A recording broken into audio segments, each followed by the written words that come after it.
Sponsored by RxCardClub.com. Get a free prescription drug card and save up to 85% on prescription drugs. RxCardClub.com. Adrian Wojnarowski brings a fitting end to a legendary career. One last Woj bomb. It now may be long forgotten because Adrian Wojnarowski's legendary run as an NBA insider was built on 280-word tweets. But before the first Woj bomb, as his news scoops are known, he was an award-winning general sports columnist for New Jersey's Bergen Record.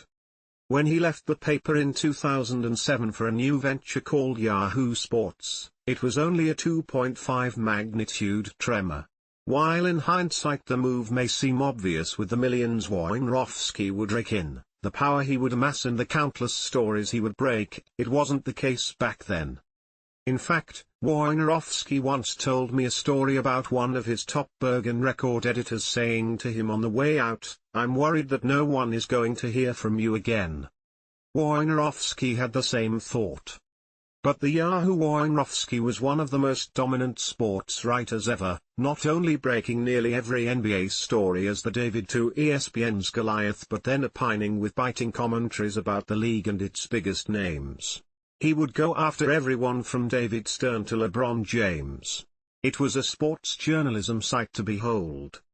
This was the peak of Wojnarowski's powers, combining his reporting and writing ability to the highest level.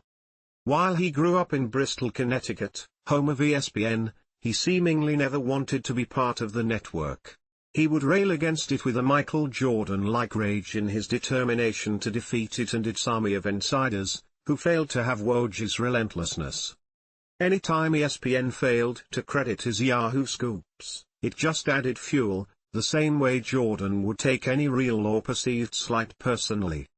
By 2017, after a decade of domination, ESPN finally had enough and made Wojnarowski such an incredible multi-million-dollar offer, he had to go. While he was still on top of all the news at ESPN, he wasn't Yahoo Woj, where he reported with a scalpel and cut with an axe. At ESPN, he was still excellent, just not as tough.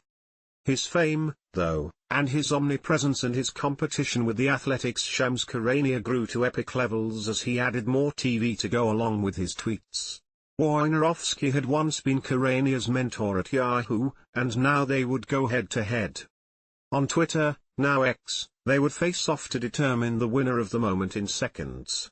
NBA fans on the site had memes ready to go the moment one of them dunked on the other. It was a sport within the sport. While Wojnarowski didn't have necessarily the same bite at ESPN, he still added to his legend, seemingly bucking ESPN on the NBA draft in 2018 by tipping with word plays about teams being locked in, tantalized and unlikely to resist, revealing the picks before the network that paid him televised the selections. In 2020, he also famously sent Missouri Senator Josh Hawley a private email saying, "F you," after Hawley sent a letter to NBA Commissioner Adam Silver criticizing its relationship with China. That Woj bomb earned him a 2-week suspension without pay.